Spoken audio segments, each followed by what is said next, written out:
नमस्कार। योग मेरे जीवन का अभिन्न अंग बन चुका है।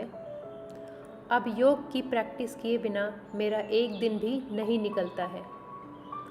लॉकडाउन के इस टाइम पर भी मैं योग की प्रैक्टिस लगातार कर रही हूँ और अब मैंने अपने योग की इस प्रैक्टिस में अपने परिवार को भी शामिल किया है।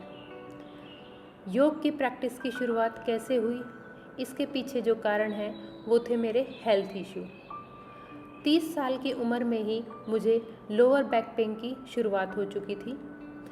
एमआरआई कराने पर पता चला कि मेरे L4 L5 में गैप आ गया है। माइग्रेन का पेन भी बढ़ने लगा था।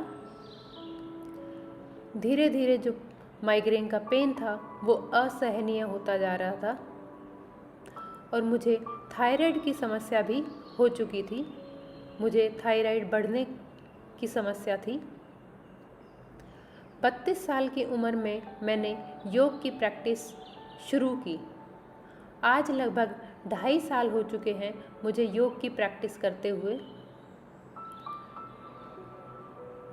3 महीनों में ही मुझे योग की प्रैक्टिस करने का असर दिखाई देने लगा था। लगभग 3 महीने बाद मेरा लोअर बैक पेन धीरे धीरे ठीक हो रहा था। माइग्रेन की समस्या में भी बहुत राहत मिली और थायराइड तो 3 महीने में ही ख़त्म हो गया।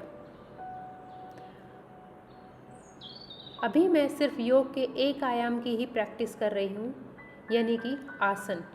सिर्फ आसन करने से मेरी इतनी सारी समस्याओं का समाधान हो गया। अब मैंने योग के दूसरे आयाम जैसे षटकर्म, प्राणायाम, मुद्रा और ध्यान आदि की भी प्रैक्टिस शुरू की है।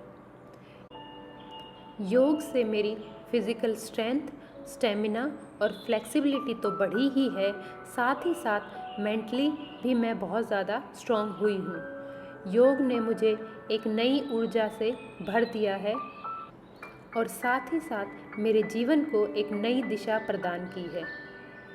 योग की प्रैक्टिस करने से आप भी वही लाभ उठा सकते हैं। सिर्फ ज़रूरत है तो हर रोज़ योग की प्रैक्टिस करने की। ॐ सर्वे भवन्तु सुखिनः, सर्वे सन्तु निरामयाः, सर्वे भद्राणि पश्यन्तु, मा कश्चित् दुःखभाग् भवेत्। ॐ